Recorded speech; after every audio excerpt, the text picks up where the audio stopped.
Welcome into Duval Daily, presented by GenJag.com. I'm Jordan Alugo. Thanks so much for tuning in here on Thursday, December 12th. This is a fun little weekly show we're doing now. Why you should watch the Jacksonville Jaguars play football this weekend. And the Jaguars are hosting the Jets in Jacksonville. Hopefully there's plenty of teal in the stadium. I'm sure it will be a little light on that front. But there will be teal on the field. Your Jacksonville Jaguars, they look damn good when they're wearing the Prowlers, the throwback uniforms, and they will be wearing them this weekend against the New York Jets. Jags are 1-0 wearing this uniform. They are 1-0, at least in the modern era of Jaguars football. Just brought these throwbacks back this year. They look fantastic.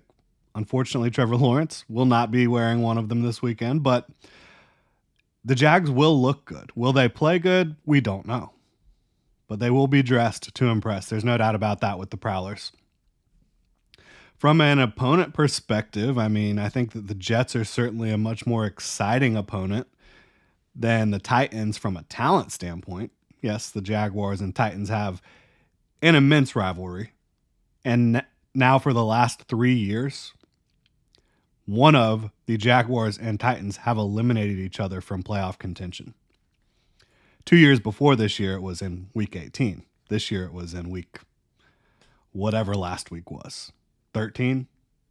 I don't know. 14? From a Jets perspective, again, though, you will have the opportunity to see Garrett Wilson and Davante Adams. I think last time Davante came to Jacksonville, he had himself a day with the Raiders. I think the time before that, he had himself a day catching passes from Aaron Rodgers with the Packers. So you'll get to see Davante and Rodgers maybe in the twilight of their time playing together. Who knows what's going to happen with Aaron Rodgers next year, or Davante Adams, or the New York Jets. But they've got Garrett Wilson, they've got Davante Adams, Aaron Rodgers. How about seeing Quinnen Williams? One of the very best defensive tackles in the game. How are Brandon Sheriff and Mitch Morse going to deal with Quinnen Williams? I don't know. And you can't forget about Quincy, right? Cannot forget about Quincy Williams, who the Jaguars drafted not too long ago, 2019.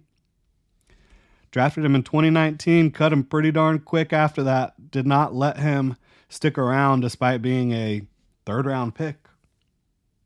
Quincy Williams not only has made a Pro Bowl, he's been named an All-Pro.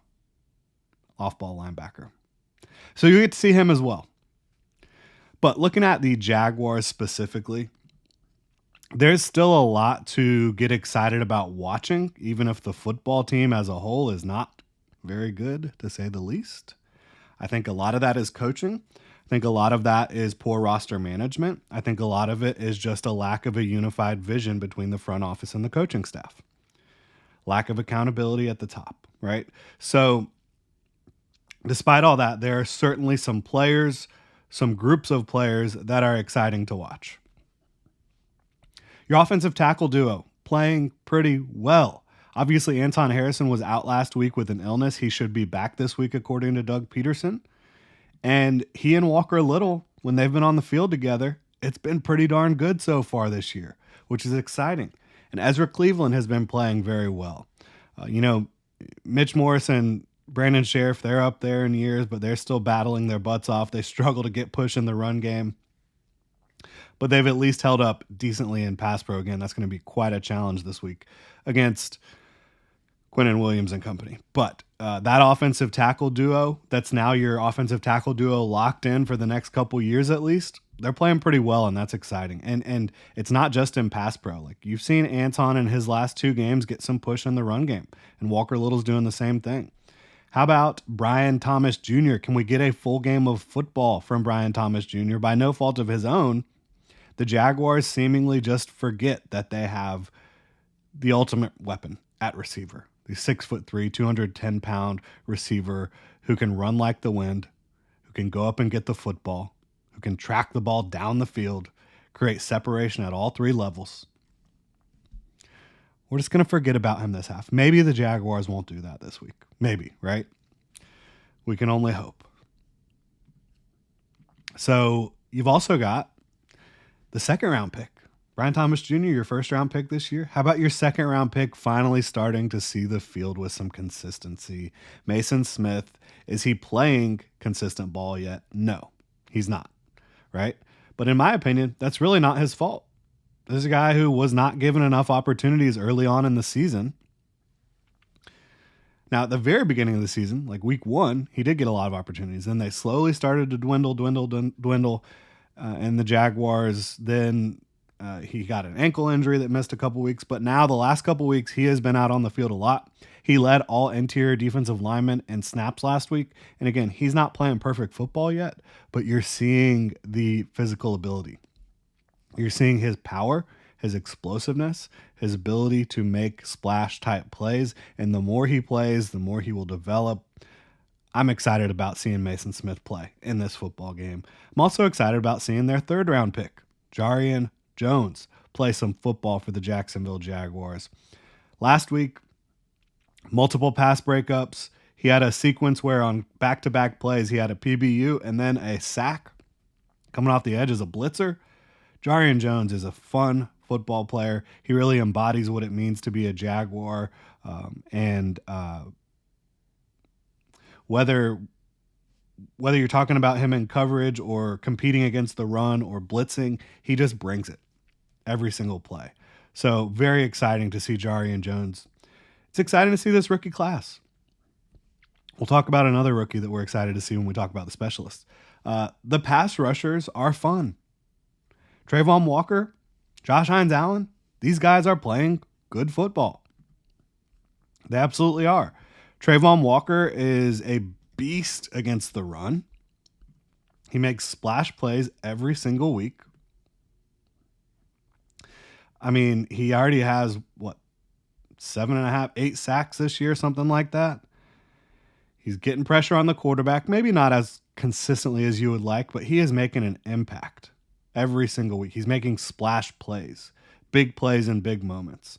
And then Josh Hines-Allen just continues to be one of the most consistent edge defenders in the NFL, bar none, both as a pass rusher and against the run. How about the linebackers? They are playing good football. Foye Oluokun, steady as ever. But Devin Lloyd, I mean, you look at what Devin Lloyd has been doing lately. And really, I think he has been wrongfully criticized a lot throughout his career based on some difficult assignments and coverage and maybe not seeing the coverage game as good as he possibly can. But as of lately, he's been really solid the last couple weeks. I think he's doing a great job, like across the board for the Jacksonville Jaguars. And all of a sudden, I really think going into year 4, Devin Lloyd is primed for what should be really a career year next year in 2025. He's had a little ups and downs throughout his career so far, but he's a really good run defender, and I think he's improving in pass coverage, seeing the game a lot better. You're not seeing these linebackers the last couple of weeks just get absolutely torched in coverage. They're doing their job against the run. I know everybody loves Ventrell Miller, but, Devin Lloyd has taken that job over. He certainly has. How about Tyson Campbell? Very exciting. Playing great football on the outside for the Jaguars defense. Buster Brown had a good week last week as well. We'll see if he can stack that. And I think Andre Sisco starting to play some better football. He is. So you look kind of across the defense, there's a lot of good going on over the last 3 to 4 weeks. Obviously in Detroit it wasn't good. They got boat raced, but Minnesota, Houston, Tennessee, there was some good things going on the defensive side of the ball. There absolutely were. Offensively, can Tank Bigsby get it going at all? Travis Etienne, can you get these guys involved? Can you create some push up front? Can you impose your will at all in this game? If you can, you're going to give yourself a chance to hold on to the football a little bit better than you have in a lot of weeks. Actually possess the football. It's another exciting young player. I'd like to see Parker Washington get a little bit more involved too. But again, do not forget about those specialists. I think the Jaguars special teams is certainly among the best in the league, both on coverage, but Ross Matisic, the long snapper, unbelievable. And you're like, a long snapper, who cares? Not only is he very good at getting the football to Logan Cook, but he's always down there trying to make tackles, and he does quite often. And then you talk about Logan Cook, the best punter ever, maybe, and Cam Little doing a great job as a rookie kicker. So there's some reasons to watch the Jaguars beyond just the fact that they're going to be wearing the Prowlers this weekend, and beyond the fact that you want to see where they're going to end up in the draft order. Which, yeah, they dropped 4 spots after beating the Titans. Looking at the draft order right now on Tankathon, if the Jaguars beat the Jets, they'll be sitting there with 4 wins. They could potentially, and the Jets have 3 wins.